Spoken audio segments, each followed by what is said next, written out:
the 7/7 grid, and this is going to be our minor key. Yeah, so this is the minor grid. Same thing, the tonic of the keys on the thick E string.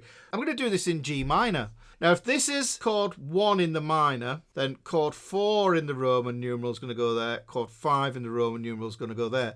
But then what happens is we get chord flat 3, we get flat 6, and then we get flat 7 there. So blue is sad. There's your minors. Those would be normally minor chords, but because what we're doing here is we're changing this. So this would be G minor. We're doing it at the 3rd fret. Look at the shapes and tell me what you notice from the major. Right, so this is going to be G5. Hang on, G5.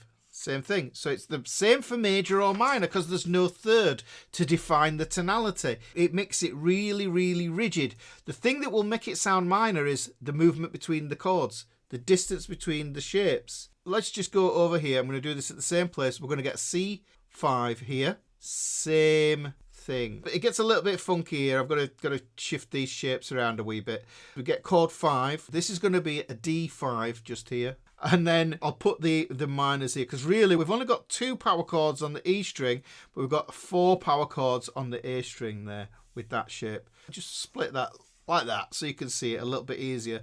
So this is going to be at fret 6 and we're going to get a B flat 5 power chord. Okay. This is going to be at 6. I'm going to do this here. And this is going to give us an E flat 5 power chord. And then this one is going to be at the 8th fret, which is going to give us an F5.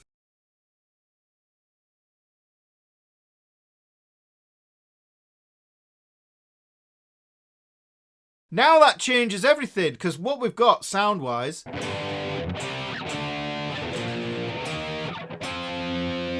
you can hear it sounds a bit different.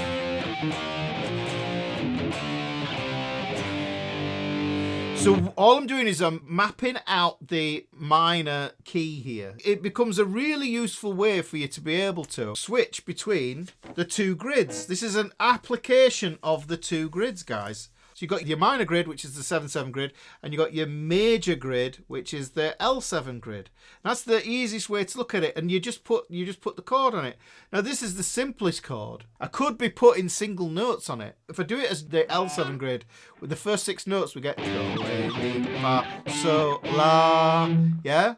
But with the other one, I don't really use solfege for the minor. Yeah. That would be those 3 there.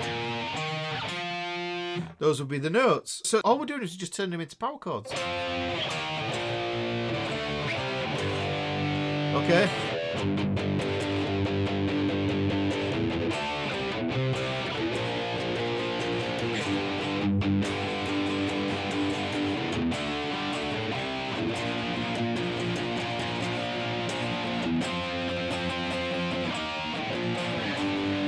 And you can hear just using that minor framework there, it just sounds a lot tougher instead of... that sounds happier.